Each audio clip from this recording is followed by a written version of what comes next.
फिलहाल मेरे साथ महमूद प्राचा जी हैं, जिन्होंने आज जो है रामपुर से नामांकन किया है। सर से बातचीत करते हैं। सर, अभी आप जो है नामांकन करके आए हैं, तो क्या कहेंगे? नामांकन कर भर दिया है। हाँ। बिगुल बच गया है। हाँ। अब रामपुर में सिर्फ संविधान और कानून की चलेगी। हाँ। जो भी वर्दी में लोग हैं या बगैर वर्दी के लोग हैं, संविधान और कानून का उल्लंघन करने की ना सोचें।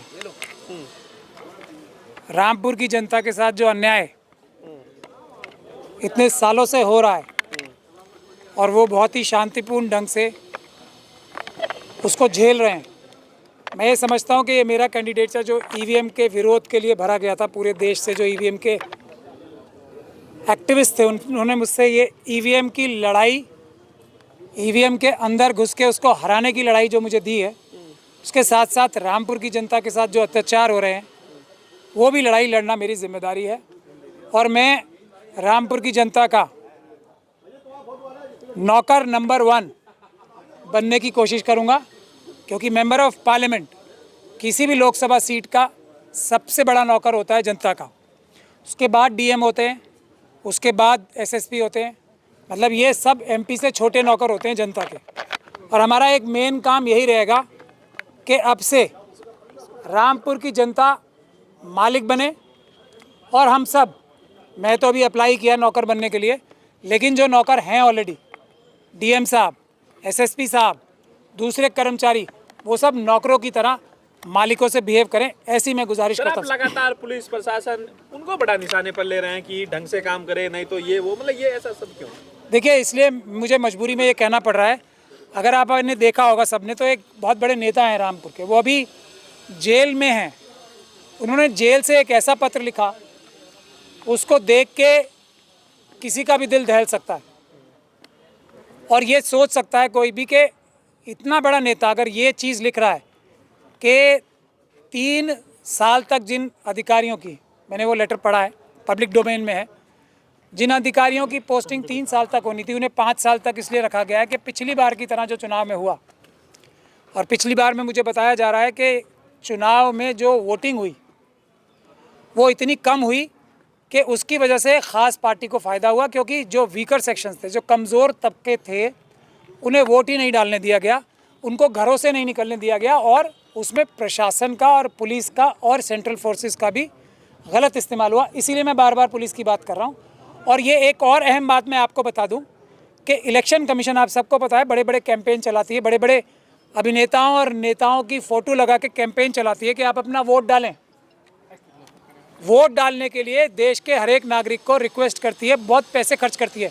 और रामपुर में क्या हुआ, यूपी में बाकी जगह क्या हुआ, बहुत सारे प्रदेशों में क्या हुआ कि लोगों को खुद प्रशासन ही इलेक्शन कमीशन की डायरेक्शंस के, इलेक्शन कमीशन के इतने हज़ारों करोड़ रुपए हम लोगों की मेहनत पसीने की कमाई खर्च करने के बावजूद भी वोट ही नहीं डालने दिए गए।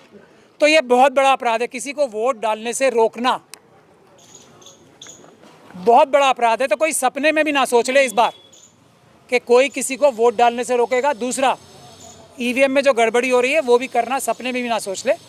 इसीलिए मेरी जिम्मेदारी लगाई है पूरे ईवीएम के एक्टिविस्ट ने देश भर के मैं ईवीएम के अंदर जो इलेक्शन हो रहा है उसमें घुस के उसके सारे सबूत इकट्ठे करूं और आने वाले समय में हम ईवीएम से चुनाव खत्म करा सकें। मेरी कोशिश अब भी ये रहेगी कि सर, आप कैसे कह रहे हैं कि रोक देता, कैसे पुलिस रोक दे? कोई वोट डालने जा रहा है, कोई थोड़ी आप वोट नहीं डाल सकते, कैसे? कोई ग्राउंड तो होगा। Citizen commission for on elections ने एक पूरी रिपोर्ट बनाई थी। इसमें मेरे साथ जो शर्मा जी बैठे थे ना प्रेस कॉन्फ्रेंस में, आप लोगों ने देखा होगा, प्रेस क्लब ऑफ इंडिया में, उन्होंने कितनी लंबी बात रामपुर के बारे में की थी। और वहीं से आपके सवाल का जवाब ही आता है कि रामपुर आपने क्यों चुनी? मैंने नहीं चुनी, इतने सीनियर लोगों ने चुनी है कि रामपुर में एक ऐसा मिसाली केस है कि वहाँ पे वोट ही नहीं डालने दिए गए जनता को, इसलिए रामपुर चुनी। एक बात तो कहता बहुत सारी जगह ऐसी हैं जहाँ वोट डालने नहीं दिया। नहीं, बेशक, लेकिन रामपुर की एक ऐसी सीट थी जिस पे बहुत ज़्यादा हाईलाइट हुई ये बात।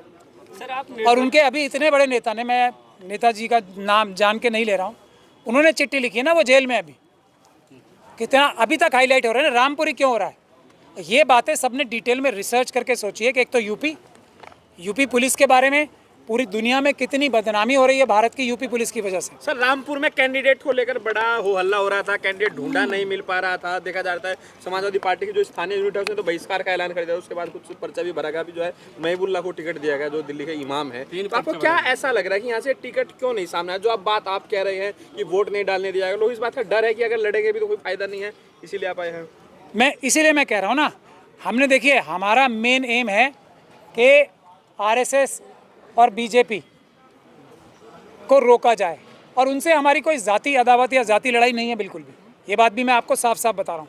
अगर वो संविधान और कानून के खिलाफ, संविधान के खिलाफ जाके संविधान को ख़त्म करके दूसरा संविधान लिखने की बातें बंद कर दें, देश को हिंदू राष्ट्र बनाने की बातें बंद कर दें, तो हमारा विरोध इतना मजबूत नहीं रहेगा उनके खिलाफ। इसलिए हम उनके खिलाफ हैं कि वो संविधान जो बाबा साहब डॉक्टर भीमराव अंबेडकर ने बनाया है, जो हमारे देश में इंसाफ और बराबरी कायम करने का एक ज़रिया है, उसको ख़त्म करना चाहते हैं। हमारे देश को कमज़ोर और टुकड़े टुकड़े कर देना चाहते हैं, क्योंकि संविधान ही हमें सबको एक रख रहा है।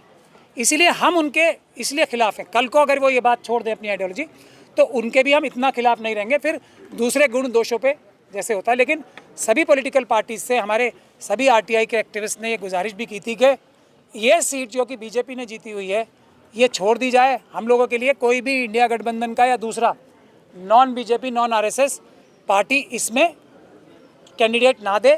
मैंने भी अपना नॉमिनेशन भरते हुए भरने से पहले भी ये बात कही थी, अब भी मैं दोहरा रहा हूँ। जनता के ऊपर छोड़ रहा हूँ मैं ये बात। और देश के जो हमारे दूसरे बड़े बड़े नेता हैं पॉलिटिकल पार्टीज़ के भी, जो नॉन बीजेपी नॉन आरएसएस पार्टियां हैं, मैं उनके पर भी ये बात कह रहा हूं कि हम लोग ओपन डिबेट कर लें। अगर मुझसे ज़्यादा अच्छा कैंडिडेट कोई ऐसा है जो पुलिस और प्रशासन को ये इलीगल गतिविधियां करने से रोक सकता है मुझसे बेहतर तरीके से, तो मैं अभी भी अपना कैंडिडेचर विड्रॉ कर लूँगा। और अगर ऐसा नहीं है तो फिर ये बात साफ है कि आरएसएस और बीजेपी को रोका नहीं जा सकता अब भी रामपुर में। ये बात क्लियर है, क्योंकि अगर पुलिस प्रशासन ने पिछली बार की तरह वोटिंग परसेंटेज इतनी रखी और एक जहाँ पे वीकर सेक्शंस हैं, जहाँ पे माइनॉरिटीज़ और शेड्यूल कास्ट कम्युनिटी के लोग रहते हैं, वहाँ पे एकदम वोट ही नहीं डालने दिया गया, बाकी जगह डालने दिया गया, तो ये भी हारने की गारंटी है रामपुर के। तो बुनियादी बात यहाँ पर क्या है कि ऐसा कैंडिडेट चुनना चाहिए जो इस प्रकार की ईवीएम की धांधली रोक सके। दूसरा, ये जो वोट ना देने की जो यहाँ पे एक पिछले सालों में एक वोट देने से रोकने की जो इलीगल क्रिमिनल एक्टिविटीज़ प्रशासन और पुलिस करता है, उसको रोकने के लिए जो भी बेस्ट कैंडिडेट है उसको चुन लिया जाए। मैं अभी भी अपना कैंडिडेचर विड्रॉ करने के लिए तैयार हूँ, लेकिन अगर ऐसा नहीं हुआ, बेस्ट कैंडिडेट नहीं चुना गया, तो बीजेपी 100% यहाँ से जीत चुकी है। मौलाना मुहिबुल्लाह नदवी यहाँ से लड़ रहे हैं, असीम राजा यहाँ से लड़ रहे हैं, उसके अलावा जीशान खान यहाँ से लड़ रहे हैं और अब महमूद पराचा भी यहीं से लड़ रहे हैं। 4 मुसलमान एक ही सीट से खड़े हो रहे हैं और अभी आगे पता नहीं अभी तक कितने नाम और सामने आ जाएंगे।